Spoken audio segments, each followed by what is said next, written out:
تو تم ان بھائیوں کے اندر صلح کروا دو. واتقوا اللہ لعلکم ترحمون، اللہ سے ڈرو تاکہ تم پہ رحمت کی جائے یا تم پہ رحم کیا جائے. اب اس آیت مبارکہ میں آپ دیکھیے کہ فرمایا کہ ایمان والے جتنے ہیں سب آپس میں بھائی بھائی ہیں. تو اس سے مراد یہ ہے کہ جو بھی کلمہ گو ہے اور جس نے کلمے کے تقاضوں کو پورا کیا اور ایمان کے ساتھ ساتھ اپنی زندگی کو گزار رہا ہے، اعمال میں اگرچہ اس میں کوئی کمی ہو جائے لیکن اگر اس کا عقیدہ درست ہے تو اس صورت کے اندر اس کے ایمان پر کسی کو شک نہیں کرنا چاہیے. اعمال کے اعتبار سے انسان میں خرابی ہو سکتی ہے، وہ بے عمل ہو سکتا ہے، لیکن ایمان کے اعتبار سے فرمایا کہ جتنے بھی ایمان والے ہیں وہ سب بھائی بھائی ہیں آپس میں. تو یوں ہم سمجھیں کہ اگر خدا نخواستہ کسی کا عقیدہ خراب ہو گیا تو پھر ظاہر ہے کہ وہ ایمان والوں کی فہرست سے خارج ہو جائے گا، وہاں سے نکل جائے گا. جیسے مثال کے طور پہ قرآن پاک اللہ تبارک و تعالیٰ کا کلام، اس پر ایک ایک حرف پر ایمان رکھنا ضروری ہے. کوئی کسی ایک آیت کا، ایک پارے کا، ایک حرف کا بھی اگر انکار کر دے تو ظاہر کے دائرے سے ہم سے خارج ہو جائے گا. اس طریقے سے نماز ہے، روزہ ہے، ارکان اسلام ہے، پلرز آف اسلام جنہیں کہا جاتا ہے، یہ وہ بنیادی ارکان ہیں کہ جن پر ایمان رکھنا ضروری ہے. کوئی شخص اگر ان ارکان کو ادا نہیں کرتا تو وہ گناہ گار ہوگا، لیکن کوئی اگر اس کا انکار کرتا ہے تو اس صورت کے اندر پھر وہ ایمان کے دائرے سے نکل کے کفر کے دائرے کے اندر داخل ہو جائے گا. تو یہاں اس بات کو ہمیں سمجھ لینا چاہیے کہ جتنے بھی کلمہ گو ہیں، ایمان والے ہیں، ہمیں ان سب کو مسلمان ہی جاننا چاہیے جب تک کہ ان کے عقیدے کی کوئی خرابی واضح طور پر ہمارے سامنے نہ آ جائے. اور یہاں تک کہ کفر التزام کی طرف، التزام کا معنی اوڑھ لینا اپنے اوپر، یعنی کفر کو لازم کر لینا، کوئی ایسا معنی نہ پایا جائے جب تک ہم کسی بھی مسلمان کو کافر نہیں کہہ سکتے. اور یہ ہمارا حق بھی نہیں ہے کہ ہم ہر ایک کو یہ کافر کی گردان کرتے رہیں. ظاہر ہے کہ یہ اس پر بڑے علماء فیصلہ کریں گے آیا لزوم و التزام کے درمیان کیا چیز ہے اور التزام ثابت ہوا یا نہیں ہوا. فقہاء و متکلمین جو اس میں متفق ہو جاتے ہیں. تو ایک تو یہ بات میں سمجھتا ہوں کہ فی زمانہ بہت ضروری ہے کہ ہم اس بات کی طرف جائیں کہ جتنے بھی اپنے آپ کو مسلمان کہلانے والے ہیں اور ان کا کوئی عقیدہ اسلام کے خلاف نہیں ہے، یعنی مسلمان ہو کر میرے آقا علیہ الصلوۃ والسلام کو آخری نبی نہ مانے تو ظاہر ہے کہ اس نے بنیادی جو اسلام کے عقائد ہیں انہیں سے انکار کر دیا. تو لہٰذا اس صورت کے اندر ہمیں دیکھنا چاہیے کہ مسلمان کہنا الگ ہے اور اس کا عقیدہ کیا اسلام کے مطابق ہے، یعنی اس کو ذہن میں رکھنا چاہیے. دوسری گزارش میں یہ کرنا چاہتا ہوں کہ ہمارے یہاں آئین پاکستان کے اندر ہمارے علماء نے بڑی محنت کر کے مسلمان کی تعریف لکھی اور اس تعریف پر جو ہے تمام مسالک کے علماء کا اتفاق ہوا کہ بھئی یہ معاملہ ہے کہ یہی مسلمان کی تعریف ہے. اور پوری اس کے اندر تعریف ہے کہ ختم نبوت کا منکر نہ ہوگا وغیرہ وغیرہ ساری چیزیں. تو اگر وہ تعریف اس وقت اس تعریف کو اگر عام کر دیا جائے تو میں سمجھتا ہوں کہ بہت سارے جھگڑے ہمارے ختم ہو جائیں گے جو بات پہ کفر کی بات ہو رہی ہوتی ہے. تو ظاہر ہے کہ ان میں بہت سی چیزوں تک جو ہے وہ سد باب اس کا ہو سکتا ہے. لیکن میں نے پہلے عرض کیا کہ مسلمان کی تعریف ہونا الگ ہے، اس تعریف پر پورا اترنا الگ ہے. ہاں کہ اس تعریف کے خلاف اگر کوئی جا رہا ہے تو پھر دائرے کے اس تعریف سے وہ خارج ہو جائے گا. تو تعریف جامع و معنی ہے، تو لہذا اگر اس کے اندر کوئی چیز کی باقی نہیں ہوگی کوئی چیز تو پھر دائرے کے اس سے خارج ہو جائے گا. دوسری گزارش میں یہ کرنا چاہتا ہوں کہ مسلمانوں میں آپس میں اختلاف بھی ہو جائے گا، ہوتا تھا، ہوتا ہے، ہوتا رہے گا. اور چونکہ جتنے بھی انسان ہیں اللہ تعالیٰ کے نبیوں کے علاوہ وہ ظاہر ہے کہ سب کے سب معصوم تو نہیں، اللہ کے نبی معصوم ہیں اور ان سے گناہ کے خطا کا تصور بھی نہیں ہے. انسانوں سے خطا بھی ہو سکتی ہے، گناہ بھی ہو سکتا ہے، چپخلش بھی ہو سکتی ہے، رنجش بھی ہو سکتی ہے. اب ہو گئی، جھگڑا ہو گیا، اختلاف ہو گیا اور مسئلہ پیدا ہو گیا. اب کیا کریں؟ اب کیا مسئلہ کیا ہے جو آپ سیگمنٹ کرتے ہیں؟ مسئلہ بھائی یہ کہ اختلاف ہو گیا، حل کیا ہے اس کا؟ حل یہ ہے کہ کسی بڑے کو بیچ میں ڈالیں یا آپس میں مل جائیں، کسی نہ کسی طریقے سے صلح کر لیں. کیونکہ ظاہر ہے کہ مسلمان جو ہے وہ ایک جسد واحد کی طرح حدیث شریف میں بیان فرمایا گیا کہ ایک جسد واحد کی طرح ہے کہ ایک اینٹ دوسری اینٹ کو، ایک حصہ دوسرے حصے کو مضبوط کرتا ہے. اور دوسری مثال یہ دی گئی کہ جس طریقے سے ایک بندے کا پورا جسم ہے کہ اگر سر میں درد ہو تو آنکھ اور آنکھ میں درد ہو تو پورا جسم اس کو محسوس کرتا ہے. مبتلائے درد کوئی عضو ہو تو روتی ہے آنکھ. تو یوں مطلب پورا جسم جو ہے وہ کوئی بھی عضو ہو انسان کا تو ظاہر اس کو جڑا ہوا رہنا چاہیے. تو اگر مسلمانوں میں کبھی کوئی باہم رنجش ہو جائے، جھگڑا ہو جائے، اختلاف ہو جائے، چاہے وہ گھر کی سطح پر ہو، چاہے کاروباری سطح پر ہو، چاہے مذہبی سیاسی سطح پر ہو، چاہے کسی بھی اعتبار سے ہو جائے، تو پھر ہمیں اس کو آگ نہیں لگانی چاہیے. آگ لگانے کے بجائے ہمیں اس پہ راکھ ڈالنی چاہیے، پانی ڈال کے اس کو بجھا دینا چاہیے اور آپس میں صلح کا کردار ہمیں کرنا چاہیے. یہ نہیں ہونا چاہیے کہ جو زمانہ یہ ہوتا ہے کہ ایک نے یہاں سے آگ لگے، ایک نے وہاں سے لگے، ایک نے وہاں سے، ایک نے وہاں سے. اب وہ بندہ کہہ رہا ہے کہ بھائی ہم بیٹھ جاتے ہیں، دونوں بیٹھ کے بات کر لیتے ہیں، لیکن جو بیچ کے لوگ ہیں نا، جو تیسرا بیچ میں، وہ وہاں کا تیسرا اور یہاں کا تیسرا بیٹھنے نہیں دے رہا ان کو. یہ معاملہ میاں بیوی کے درمیان ہے کہ آپس میں بات نہیں کر رہے، ادھر سے پیغام جا رہے ہیں، وہاں سے پیغام جا رہے ہیں. بھائی آپس میں اگر بیٹھ جائیں، بات چیت کر لیں تو مسئلہ حل ہو جائے. تو یہ طریقہ کار ہے کہ جب آپس کے اندر کوئی رنجش ہو جائے تو فرمایا انما المؤمنون اخوہ فاصلحوا بین اخویکم، ان میں صلح کروا دی جائے، یہی سب سے بہترین راستہ، اور فرمایا کہ اللہ سے ڈرو تاکہ تم پہ رحم کیا جائے۔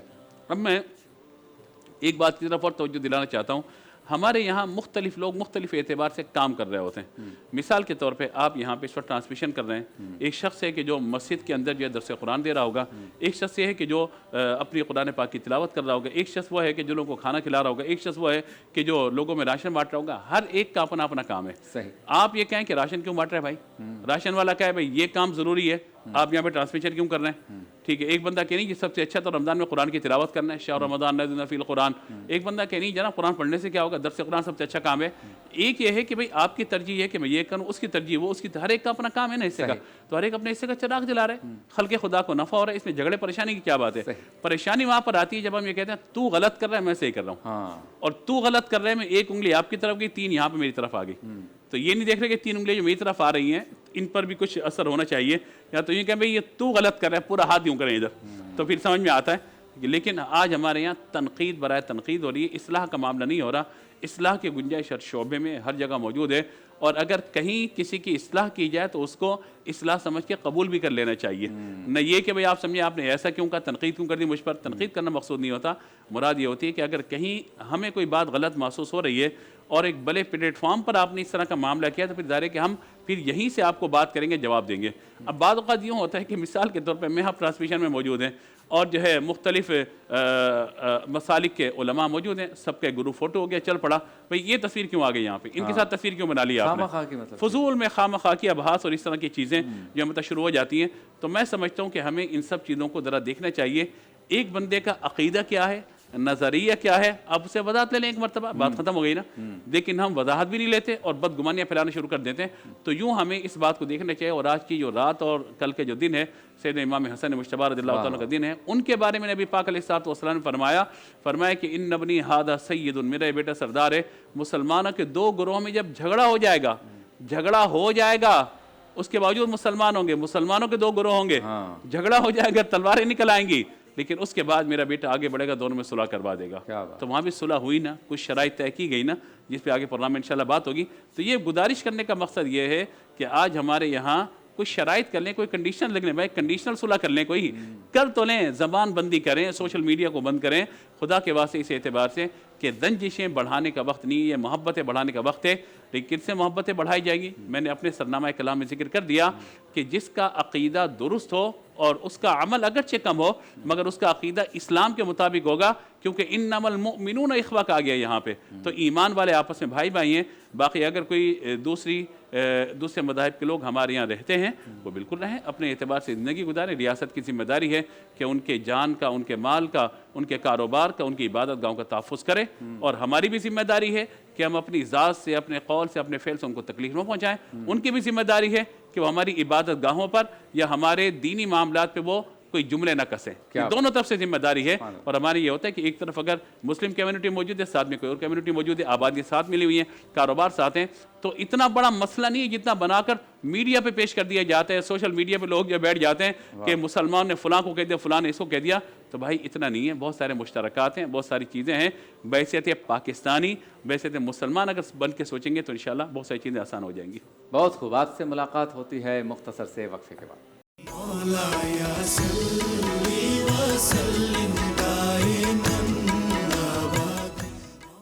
خوش آمدید، ایک بار پھر آپ کی خدمت میں حاضر ہیں نور الرحمان عشق رمضان نشریات کے ساتھ، جو آپ دیکھ رہے ہیں ٹی وی 1 سے براہ راست۔ اب چلتے ہیں اس سیگمنٹ کی جانب جس میں ایک جملہ، ایک فقرہ، ایک سوال، ایک بات آپ کے سامنے رکھتا ہوں اور چاہتا ہوں اس پر تفکر کریں، اپنے ذہن میں اس کا جواب مرتب کریں۔ کچھ باتیں میرے پاس ہوتی ہیں، میں وہ آپ کی خدمت میں عرض کرتا ہوں۔ سیگمنٹ کا نام ہے سوال ہمارا، جواب آپ کا۔ خدا جانے وہ کیسی ہوں۔